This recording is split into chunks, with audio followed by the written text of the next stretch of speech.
Melbourne Cup runner-up Superimpose. Coming from a long last on a track that favoured leaders, he flashed home for third in a 1,000-metre sprint and he looks set for a bumper autumn. A treble to Colin Hayes and a double to Robbie Lang. The first on the program was taken out by Manitou, trained by Eddie Lang, who proved the Sandown failure was all wrong. The second went to Deera. She's won 3 races, all of them at Caulfield, whilst fresh. The third to wrap around, the Hayes team Quinella, but the favourite punters weren't impressed. The fourth was the first leg of the quadrella. Got flattened there. Here's Impassable finishing well. Tango Master out after Spenderdime, who's hit the front. It's Spenderdime a half in front. Tango Master draws level, puts his nose in front, and Tango Master got up to win it by a head to Spenderdime. And 2 lengths to Impassable third. Tango Master was well tried at 9-4 favourite from Spenderdime and Impassable. The next and Looks Great led all the way. Sir Jupiter and Belmonero, but Looks Great well inside the 200. They haven't taken a lot of ground off him. He's still a couple of lengths in front, drifting out from Paneria. Abois shifting ground back to the inside, but it's all Looks Great. And Looks Great leads all the way and wins it by 2 lengths. Paneria is second, Abois is third, and then Fleet Yacht. It was Looks Great at 8-1 over Paneria and Abois. And as we go to the 6th event on the program, watch for Superimpose and the Red Hat, 2 out from the left of screen. In front of him about a length clear, and then Olympus. They race him with 100 metres to go, and Street Ruffian in front. He's holding Princely Heart. Street Ruffian 3/4, and Street Ruffian wins by 3/4 to Princely Heart. Superimpose flashed home. And it was the first city win for Kyneton trainer Michael Hewson with Street Ruffian at the good odds of 9-2. But watch out for Superimpose this autumn.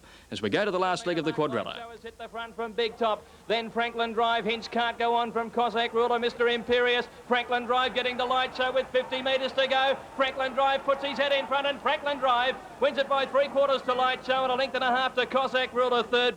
So a quick return for the new trainer Peter Lauder, who arrived yesterday, winning at 5-1 today. And the final event was taken out by Little Taj at 15-4, but the favourite Echo Lass had no luck, and there's a win in store for her soon. Daily double today, 6 and 5, 42.30. Extra 2 and 5, $4.40. The quadrella, $398.85, and the quad extra, $1,229.40. Flying Luskin, narrowly and unluckily beaten in the Auckland Cup, atoned for that loss in New Zealand's second big 2-miler, the Wellington Cup today. In a race that turned into a roughhouse affair in the straight, Flying Luskin got a late split to score. Reykjavik took the lead, coming after them now. Lord Mullane through on the inside. Von Trapp, here's Cotage, Jim unwinding. Flying Luskin's getting a split too. And wide out now, Bono and All Nighters come from last. At the moment, it's Lord Mullane, All Nighter. Flying Luskin getting the split through the middle. Got to the lead. Flying Luskin on the outside. Flying Luskin, Lord Mullane. Close for third, Reykjavik and All Nighter. And there were 2 protests in the race, both dismissed, and Flying Luskin, who was a visitor to Australia in the spring, scoring, paying $1.90 and 90. So it really has been a big day in sport, and Peter, that wraps it up. Especially sport from New Zealand. Yes, I'll say. Thanks a lot, Greg. Well,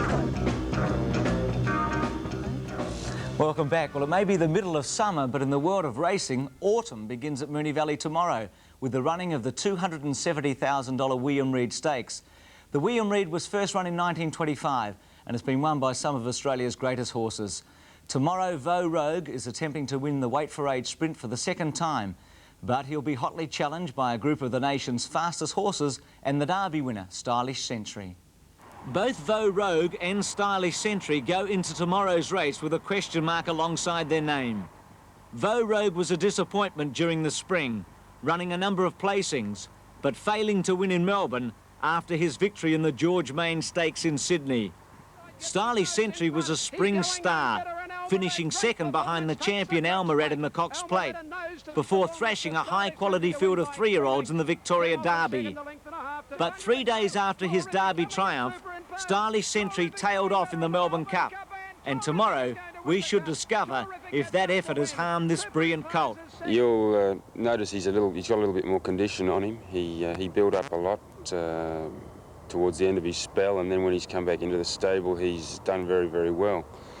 He's a bit stronger now. Vo Rogue won the race 2 years ago, and last year was beaten in record time by the superb Zedative. Vic Rail, trainer of the Vo, is hoping his horse is as good as a 6-year-old as he's been in the past. It's a big statement saying bigger, better than ever. He's back. He looks well. I couldn't wish him to be any better.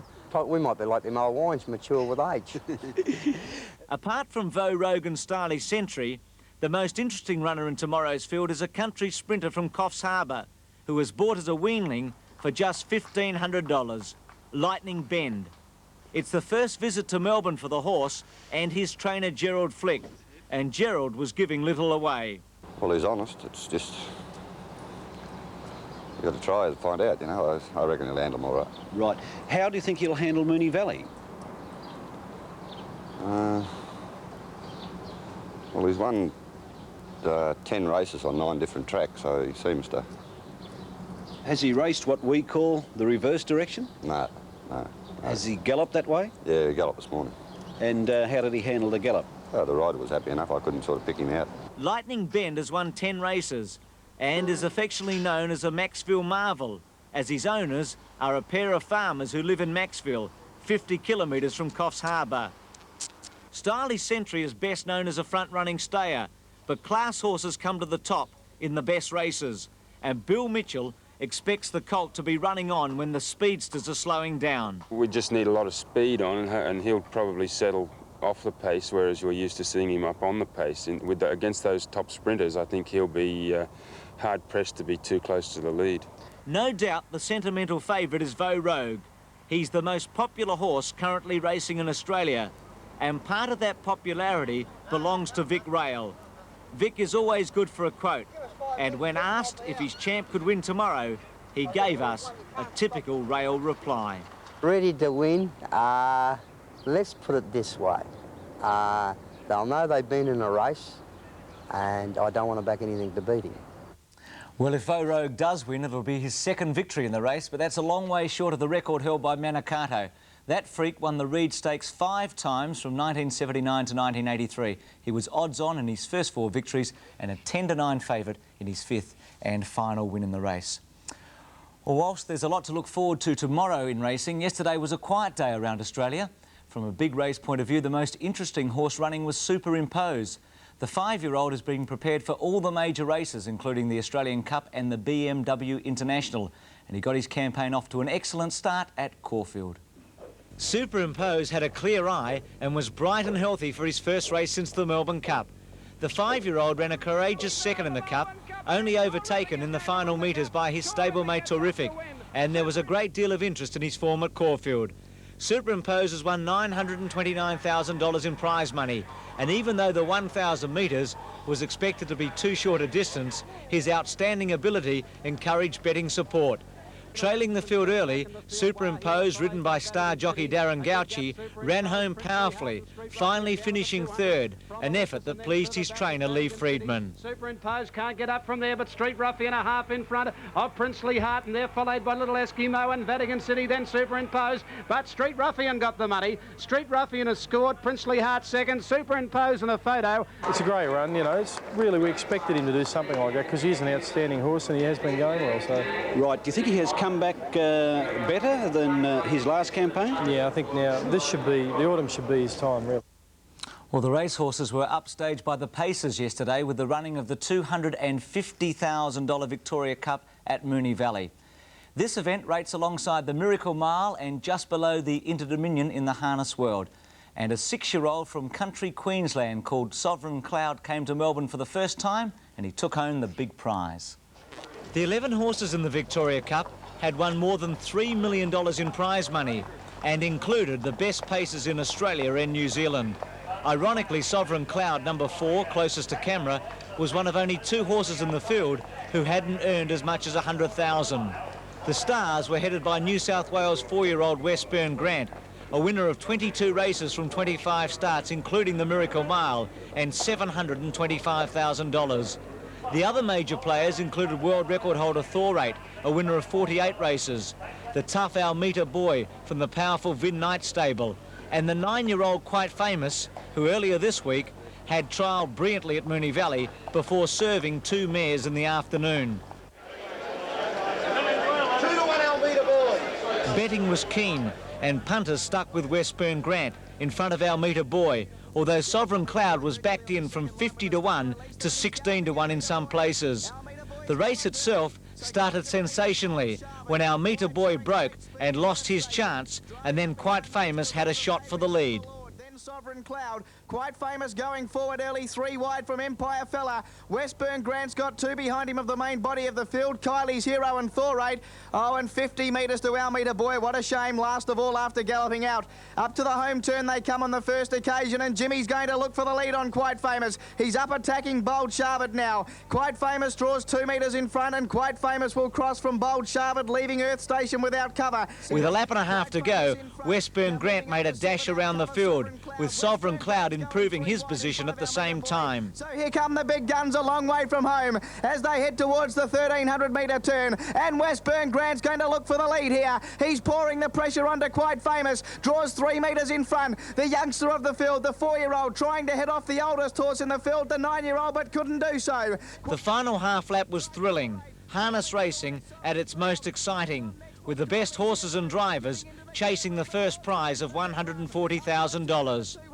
Westburn Grant the inside, Thorate the outer, but here's Reba Lord. Reba Lord coming with a big run. He's after Thorate and Westburn Grant. Thorate getting to Westburn Grant with Reba Lord. Reba Lord grabbing Thorate. Sovereign Cloud diving through, might beat them all, he will. Sovereign Cloud's got through to win. Sovereign Cloud's victory was well earned, and the top drivers, Vin Knight on Almeida Boy, Brian Hancock with Thorate, and Vic Frost, the driver of Westburn Grant, had different tales to tell after the race. No, I'd done a fair bit of work actually, and I knew they were sort of closing, and although I was sort of hanging on, I knew I'd sort of spent plenty of pennies being there, I think all credit to the winner. He's done a great job, and he's an unsound horse, and I think full credit to the guy that's got him, and good luck to him, I'd say. I ran second, but that's racing, isn't it? I reckon he's the best he's ever been, which he had to be, but he really felt enormous. I felt if he went away tonight, he would have won, Sovereign Cloud is trained in country Queensland at a town called Jimboomba, and the 6-year-old set a world record in Brisbane 2 starts ago.